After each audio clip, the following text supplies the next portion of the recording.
नमस्कार, ANB news देख रहे हैं आप। मैं हूं आपके साथ पल्लवी राजपूत और हमारे खास कार्यक्रम बड़ी खबरों में आप सभी का स्वागत है। आइए रुख करते हैं खबरों का। कांग्रेस में जल्द ही कई महत्वपूर्ण राज्यों में नेतृत्व परिवर्तन और संगठनों में फेरबदल की चर्चाओं के बीच नेताओं ने पार्टी आलाकमान को इस्तीफे सौंपने शुरू कर दिए हैं। इसी कड़ी में महाराष्ट्र कांग्रेस अध्यक्ष बाला साहेब थोराट ने संगठन महासचिव केसी वेणुगोपाल से मिलकर प्रदेश अध्यक्ष पद छोड़ने की पेशकश कर दी। तो वहीं बिहार कांग्रेस के प्रभारी शक्ति सिंह गोहिल ने भी उन्हें प्रभारी पद से शीघ्र हटाकर कोई साधारण जिम्मेदारी दिए जाने की मांग कर दी है। आपको बता दें कि बाला साहेब थोराट के पास अभी 3 पद हैं। वे महाराष्ट्र सरकार में मंत्री हैं, विधायक दल के नेता भी हैं और प्रदेश अध्यक्ष भी हैं। बाला साहेब थोराट के करीबी सूत्रों का कहना है कि 3 जिम्मेदारियों का भार उन पर ज्यादा हो रहा था, इसलिए उन्होंने ये पद छोड़ने की पेशकश की है। और साथ ही सूत्रों के हवाले से ये बात सामने आ रही है कि ये सारी चीजें इतनी आसान और सीधी नहीं है। सूत्रों की माने तो असल में महाराष्ट्र कांग्रेस प्रभारी एच.के. पाटिल और थोराट के बीच तनातनी चल रही है। एच.के. पाटिल के काम करने के तरीकों को लेकर थोराट खुश नहीं है और यहां तक बताया जा रहा है कि नया प्रदेश अध्यक्ष चुनने के पहले ही आलाकमान ने राज्य के विधायकों की राय जानने के लिए पाटिल को निर्देश भी दिए हैं। इसलिए आज पाटिल मुंबई पहुंचे हैं। हालांकि इस प्रक्रिया से बाला साहेब थोराट को दूर ही रखा गया है। तो ये बड़ी जानकारी हम आप तक पहुंचा रहे हैं। भले ही उन्होंने कई अलग अलग तरीके की बातें कहकर प्रदेश अध्यक्ष पद से इस्तीफा देने की पेशकश की है, लेकिन ये बात इतनी सीधी और आसान नजर नहीं आ रही।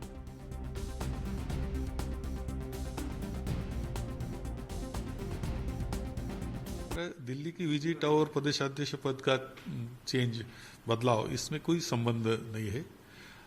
मैं प्रदेश अध्यक्ष इलेक्शन के पहले हो गया, बाद में मैं विधिमंडल कांग्रेस का नेता CLP बन गया। मैं मिनिस्टर भी हूँ, रेवेन्यू मिनिस्टर भी हूँ। तो एक सारी जवाबदारी एक मेरे पास है आज। तो ऐसी चर्चा हो सकती है कि इतनी सारी जवाबदारी एक ही व्यक्ति के पास है। तो मैंने पहले ही बता दिया है हमारे पक्ष श्रेष्ठी को कि अगर आपको कुछ चेंज करना होगा कहीं, तो मेरी तैयारी है। प्रदेश अध्यक्ष आप कोई तरुण युवक को करने वाले होंगे, जरा डायनेमिक ऐसे, तो मेरी तैयारी है। हम सब उनके साथ में रहेंगे, उनको ताकत देंगे, पार्टी को ताकत देंगे और हमारे जो कांग्रेस है वो आगे बढ़ाएंगे। इसका मतलब यह है कि सर आप प्रदेश अध्यक्ष पद से रिजाइन देने के लिए तैयार हैं, आप वो पद छोड़ सकते हैं। और आप अगर कहते हैं कि किसी तरुण यानी यंगस्टर को दिया जाए, तो आपकी चॉइस कौन होगी? नहीं, ऐसा चॉइस नहीं, वो तो पक्ष सृष्टि का निर्णय है। हमारे पास बहुत सारे लोग हैं, अच्छे लोग हैं। उनमें से कोई भी अच्छा जो होगा, आगे आएगा, काम करेगा, उनको उन्होंने प्रदेश अध्यक्ष बनाना चाहिए। कांग्रेस का अध्यक्ष बदलने के बाद अब प्रदेश कांग्रेस अध्यक्ष बदलने को लेकर पार्टी में काफी हलचल देखने को मिल रही है। इसका मुख्य कारण है मौजूदा प्रदेश अध्यक्ष बाला साहेब थोराट का दिल्ली में संगठन महासचिव केसी वेणुगोपाल से मुलाकात कर इस्तीफे की पेशकश करना। ऐसे में सवाल ये है कि थोराट तो अपने पद से इस्तीफा देना चाहते हैं, लेकिन महाराष्ट्र में अब कांग्रेस का नया कप्तान कौन होगा? महाराष्ट्र कांग्रेस का मौजूदा वक्त में सबसे ताकतवर चेहरा है बाला साहेब थोराट। सोमवार को थोराट ने दिल्ली में कांग्रेस के संगठन महासचिव केसी वेणुगोपाल से मुलाकात की और अपने प्रदेश अध्यक्ष के पद से इस्तीफे की पेशकश की है। बाला साहेब थोराट को कांग्रेस प्रदेश अध्यक्ष की कमान मिले अभी 1.5 साल का ही वक्त हुआ है। लोकसभा चुनाव में कांग्रेस को मिली करारी हार के बाद अशोक चौहान ने इस्तीफा दिया था, जिसके बाद थोराट को प्रदेश अध्यक्ष बनाया गया। उनके नेतृत्व में विधानसभा में कांग्रेस ने 44 सीटें जीती। थोराट के कुशल नेतृत्व की वजह से ही महाराष्ट्र महाविकास अघाड़ी सरकार में कांग्रेस शामिल हुई, लेकिन सरकार आने के बाद कांग्रेस के लोगों के काम नहीं होते, ये भी आरोप थोराट के नेतृत्व में लगते रहे हैं। बाला साहब थोराट के पास एक ही समय में 3 बड़ी जिम्मेदारियां हैं: राजस्व मंत्री, प्रदेश अध्यक्ष और विधानसभा में पार्टी का ग्रुप लीडर। वहीं उनके भांजे सत्यजीत तांबे के पास युवा कांग्रेस अध्यक्ष पद की जिम्मेदारी है और शायद इसलिए कांग्रेस के कुछ नेताओं ने दबी जुबान में इस बात को लेकर जरूर नाराजगी जताई है कि एक ही परिवार में इतने पद देना ठीक नहीं है। और शायद इसी बात को समझते हुए थोराट ने अपने पद से इस्तीफे की पेशकश पार्टी के नेताओं के सामने की है।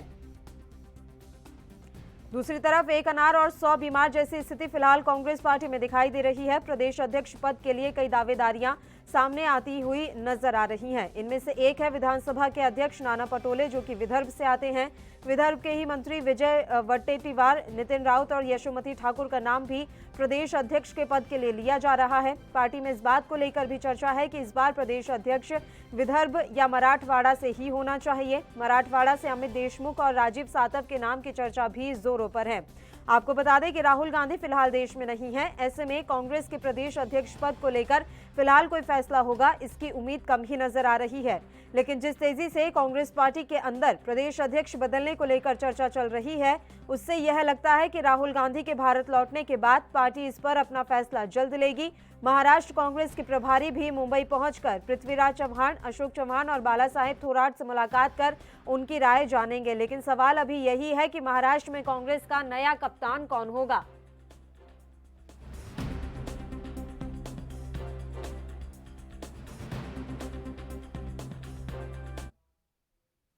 और इस मसले पर चर्चा की शुरुआत कर लेते हैं। दो मेहमान इस समय लाइव हमारे साथ जुड़ गए हैं। लखपत बटोला जी, जो कि कांग्रेस से हैं, और विनय गोयल जी, जो कि भारतीय जनता पार्टी से हैं।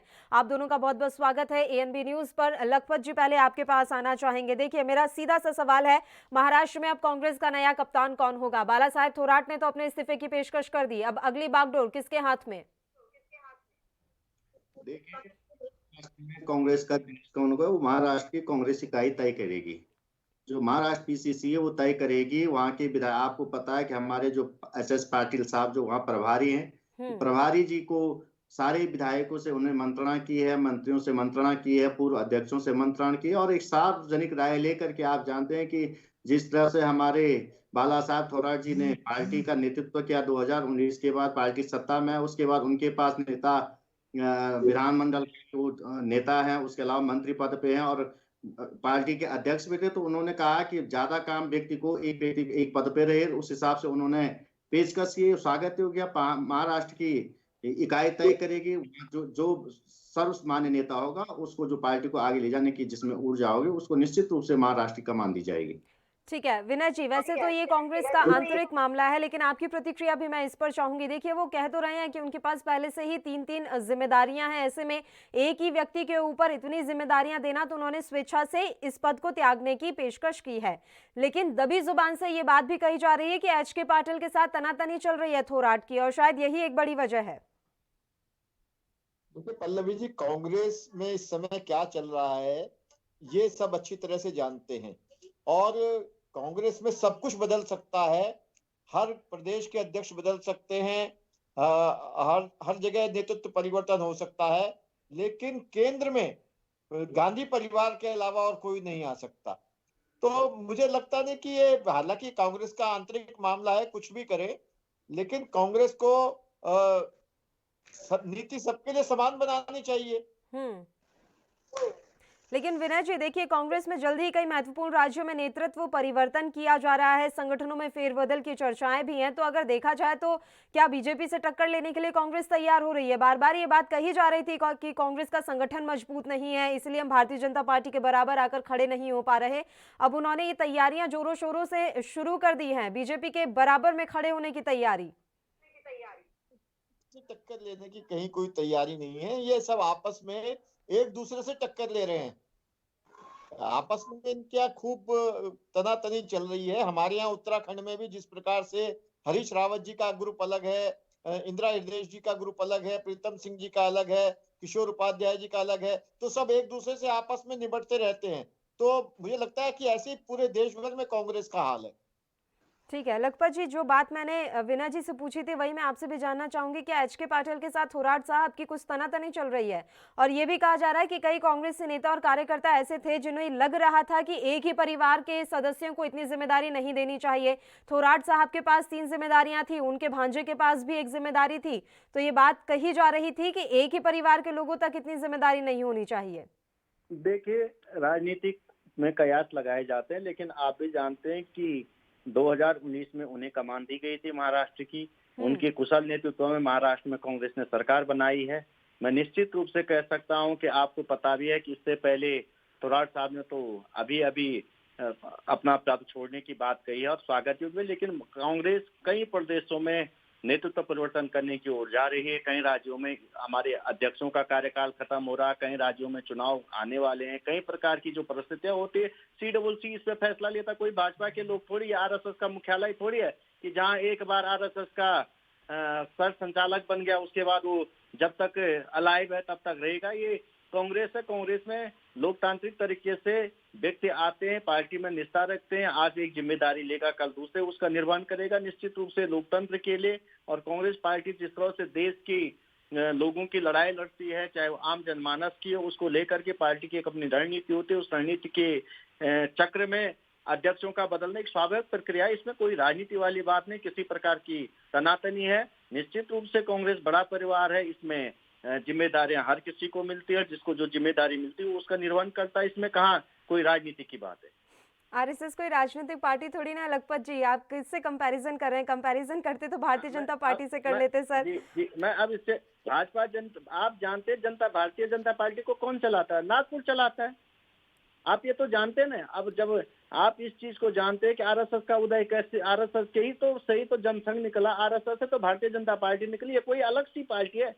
ये तो केवल राजनीतिक रूप से भाजपा एक मुखौटा है इस पूरे देश को। यही तो मैं कहना चाहूँ, लोकतंत्र के लिए सर्वसार बात है कि एक चुनी हुई पार्टी एक ऐसे संगठन से नियंत्रित होती है जिसका लोकतंत्र में न आस्था है, न लोकतांत्रिक रूप से जो चलती है वो पूरे देश के लोकतंत्र को एक रिमोट कंट्रोल के रूप में चला रही है। ठीक है, विनय जी बोलिए।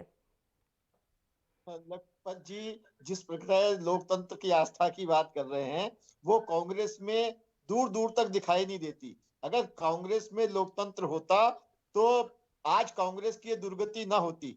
और अभी लखपत जी बहुत बधाई दे रहे थे थोराट जी को कि उनके नेतृत्व में चुनाव लड़ा और वहां महाराष्ट्र में सरकार बनी। तो मैं उन्हें बताना चाहता हूं, उन्हें याद दिलाना चाहता हूं कि जब महाराष्ट्र विधानसभा के चुनाव हुए तो सबसे बड़ी पार्टी भारतीय जनता पार्टी थी और हमारा शिवसेना के साथ गठबंधन था। भाजपा शिवसेना गठबंधन को सरकार बनाने का जनादेश मिला था। वो तो शिवसैनिक की जो सत्ता लोलुपता है उसके कारण से उन्होंने गठबंधन धर्म निभाया नहीं और गठबंधन तोड़ दिया। और इन्होंने जो ये बिल्कुल एक दूसरे के बिल्कुल जानी दुश्मन जैसी पार्टियां थी वो उन्होंने आपस में एक नापाक गठबंधन किया।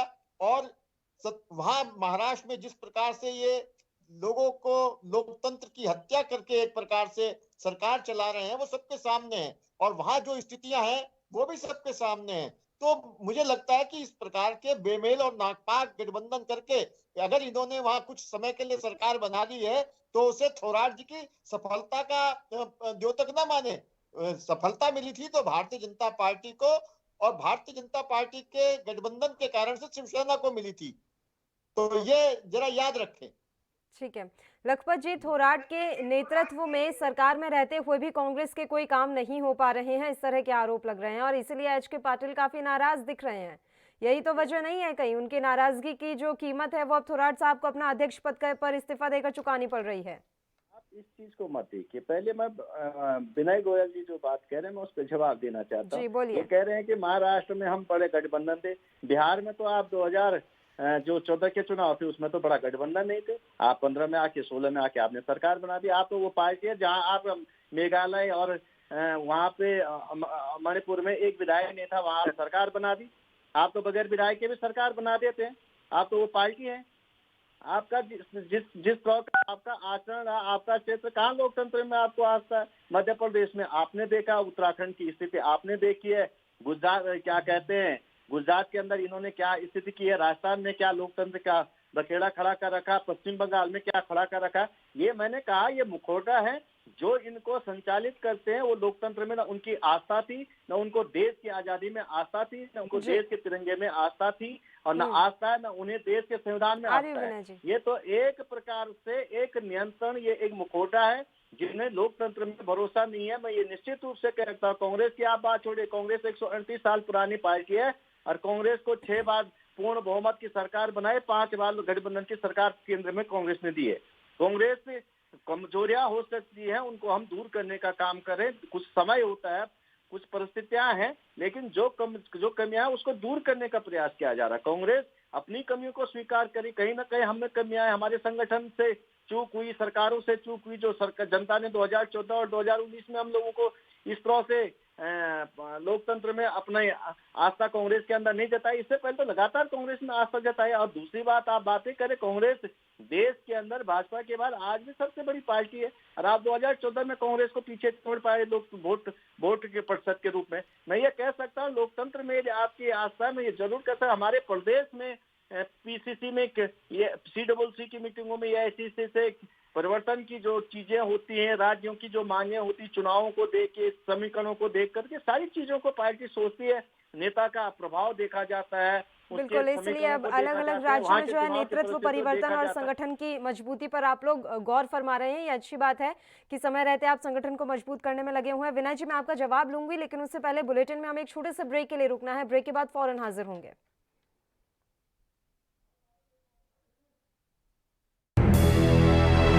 लखनऊ से लेकर चंडीगढ़ तक, मुंबई से लेकर रायपुर तक, क्या है राजनीति की हलचल, क्या है समाज का मिजाज।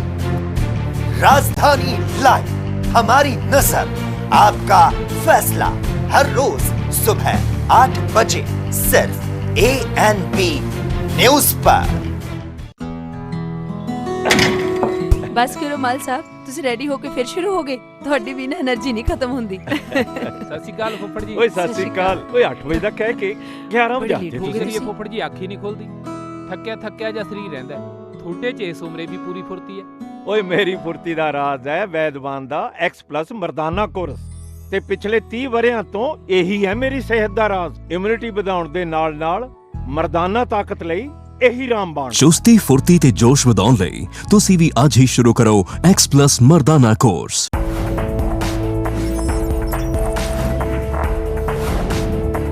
कम ब्रेक और ज्यादा खबरों के साथ देखिए ANP news in channel number पर।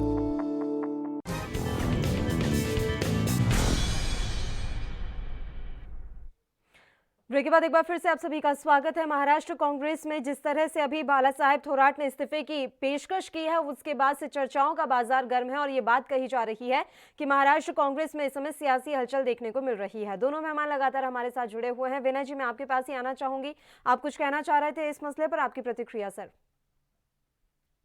मैंने ये कहा कि पल्लवी जी की कांग्रेस ने जिस प्रकार से अपने दल को आज तक आजादी के आंदोलन के समय से पहले जब कांग्रेस का निर्माण हुआ था, तो हम सभी जानते हैं कि AOU एक विदेशी ने कांग्रेस का निर्माण किया था और कांग्रेस एक आंदोलन था।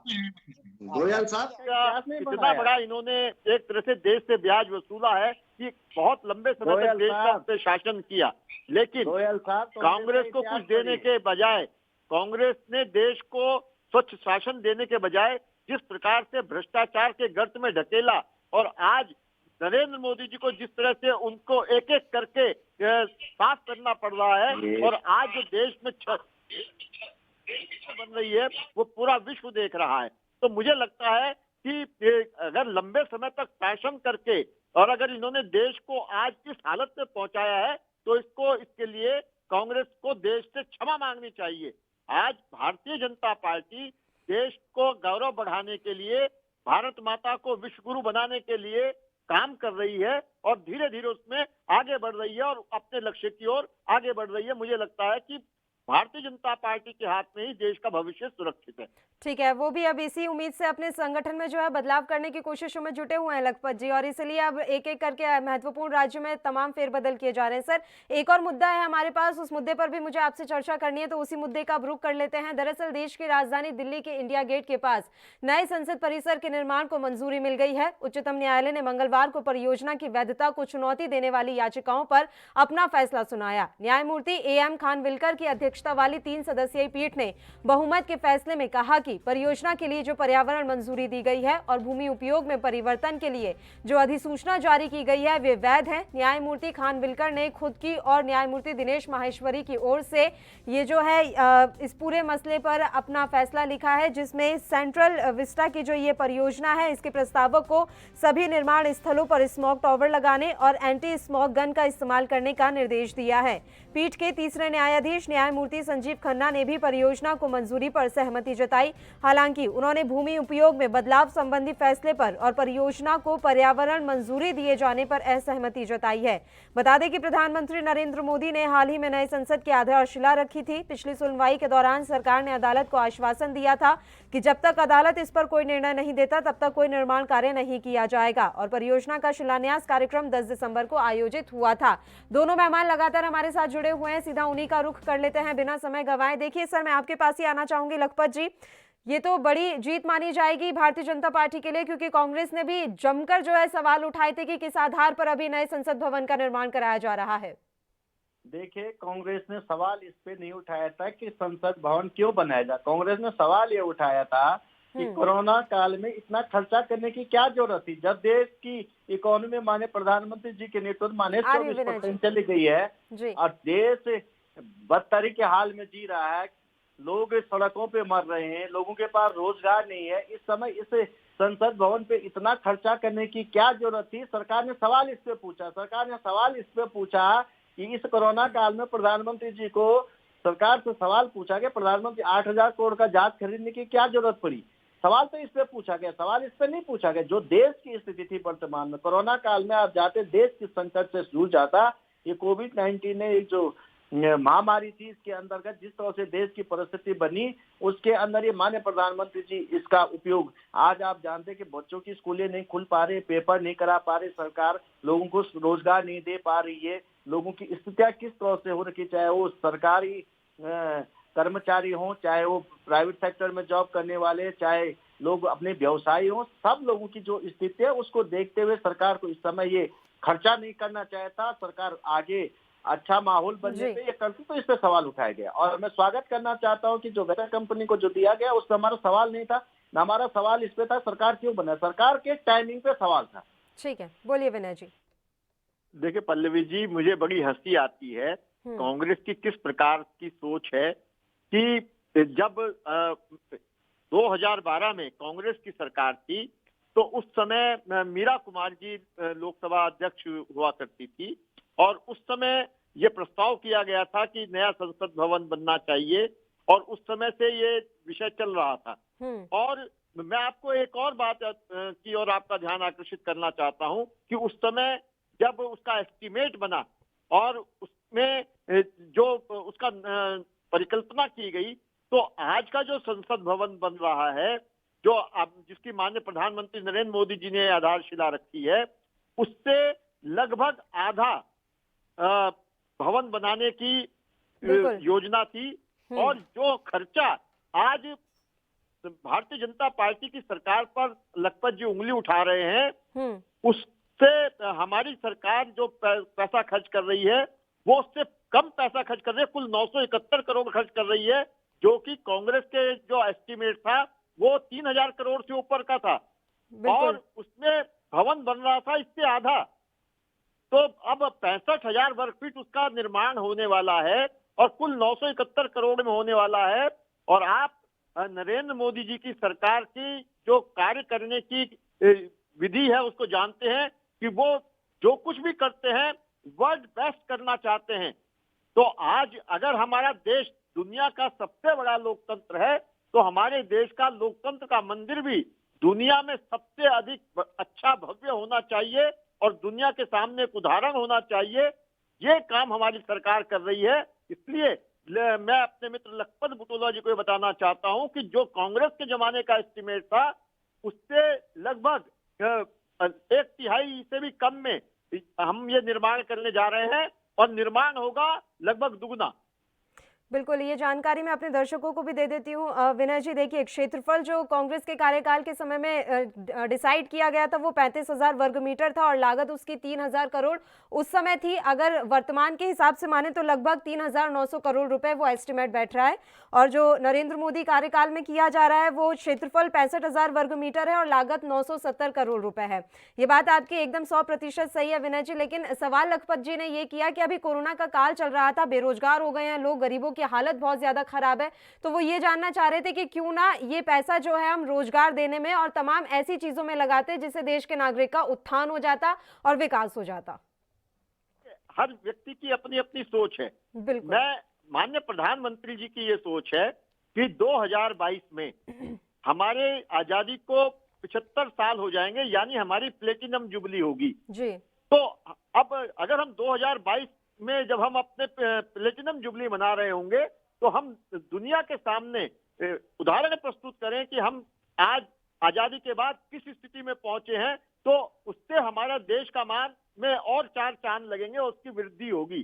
तो ये सारी चीजें कांग्रेस की जो छोटी मानसिकता है उसमें फिट नहीं बैठती। तो इसलिए उन्हें देश के मान सम्मान से कोई लेना देना नहीं, उन्हें केवल हर चीज में आलोचना करनी है, कोई ना कोई कमी निकालनी है। और बहुत अच्छी ट्रेनिंग आजकल कांग्रेस के राष्ट्रीय पूर्व और भावी अध्यक्ष राहुल गांधी जी देते हैं कि हर चीज में भ्रम पैदा करो, हर चीज में शंका पैदा करो, लोगों को भटकाओ और देश की छवि पूरे विश्व के सामने सही मत जाने दो। हर विषय में उनकी एक ही यूएसपी है। ठीक है, लखपत जी बोलिए। देखिए, भाजपा के जो लोग हैं वो पढ़ के नहीं आते। उन्होंने अभी पिछली डिबेट में कहा कि कांग्रेस का उदय एक अंग्रेज ने किया। अरे पहले तो पढ़ लीजिए कांग्रेस की स्थापना कैसे हुई थी और किन लोगों ने, किस संस्था ने की, कहाँ पे हुई थी, पहली बात है। दूसरी बात, अभी कह रहे देश का लोकतंत्र, देश 75वें वर्ष में लोकतंत्र मनाएगा। क्या इस संविधान को आपने बनाया? क्या इस लोकतंत्र को आपने दिया? एक तरफ तो आप कांग्रेस को गलियाते हो और दूसरी तरफ लोकतंत्र की बात करते हो। ये सूट बूट जो पहना गोयल साहब आपने, ये लोकतंत्र की देन, कांग्रेस की देन है, वरना आरएसएस की देन होते तो खाकी में घूम रहे होते आज तक देश लोग। जो आप विकास की बातें कहना चाह रहे, इस चीज को समझ लीजिए आप। इस देश को कांग्रेस ने जो आज आप करोड़ों की गाड़ी में घूमते हैं और बड़े बड़े जो ये देश के अंदर, चाहे आज जमीन से लेकर समुद्र से लेकर आसमान तक जो कांग्रेस देश का डंका बजता है वो कांग्रेस की देन है। यदि नेहरू जी ने आईआईटी नहीं खोला होता, सुंदर सत्य नडेला आज माइक्रोसॉफ्ट का सीईओ नहीं होता। नेहरू जी ने इस देश में आईआईटी नहीं खोला होता तो सुंदर पिचाई सीईओ, गूगल का सीईओ नहीं होता। बातें करने से नहीं होता। जिस तरह की आप बात कर रहे हो, हमने सवाल इसलिए नहीं पूछा संसद भवन क्यों बन रहा है, सवाल इसलिए पूछा गया टाइमिंग पे सवाल है। पूछा गया कि देश की इकोनॉमी जब बर्बाद हो रही है, लोगों के जो लोकतंत्र हम लोगों से है, देश की जनता से है, उसको मजबूत करना पड़ता है। आप प्रधानमंत्री जी 8 से 8,500 करोड़ का हवाई जहाज खरीदते, उसकी क्या जरूरत थी इस समय खरीदने की? इन चीजों पे सवाल पूछा जाए। किसान अगर आपसे सवाल पूछा, आप कह रहे खालिस्तानी है, आतंकवादी है, उग्रवादी है, देश के किसान जो सड़कों पर खड़े वो आपके लिए आतंकवादी, खालिस्तानी, पाकिस्तान। वहीं अगर बीजेपी की जय कर रहे होते तो वो देश के सबसे बड़े ईमानदार और सबसे बड़े राष्ट्रभक्त हो जाते। सवाल उठाने से गोयल साहब, इस चीज से हमने सवाल उठाया है कि इस समय जरूरत नहीं थी, समय देश की इकोनॉमी को संवारने की जरूरत थी, इस देश के युवाओं का भविष्य संवारने की जरूरत थी। इस समय देश के जो विषम परिस्थितियां था, देश बिल्कुल लखपत जी, देखिए आपका सवाल और आपकी बातें एकदम जायज हैं, लेकिन अब तो सुप्रीम कोर्ट की भी हरी झंडी मिल गई है, तो अब जल्द से जल्द संसद का ये जो भवन है, नया भवन है, इसका निर्माण होना शुरू हो ही जाएगा। आप दोनों मेहमानों का बहुत बहुत शुक्रिया तमाम चर्चा के लिए आप हमारे साथ जुड़े। तो आपको बता दें कि सुप्रीम कोर्ट की तरफ से हरी झंडी मिल गई है और इसी के साथ अब नए संसद भवन का निर्माण कार्य जल्द से जल्द शुरू कर लिया जाएगा। और इस बुलेटिन में इतना ही, मुझे दीजिए इजाजत, नमस्कार।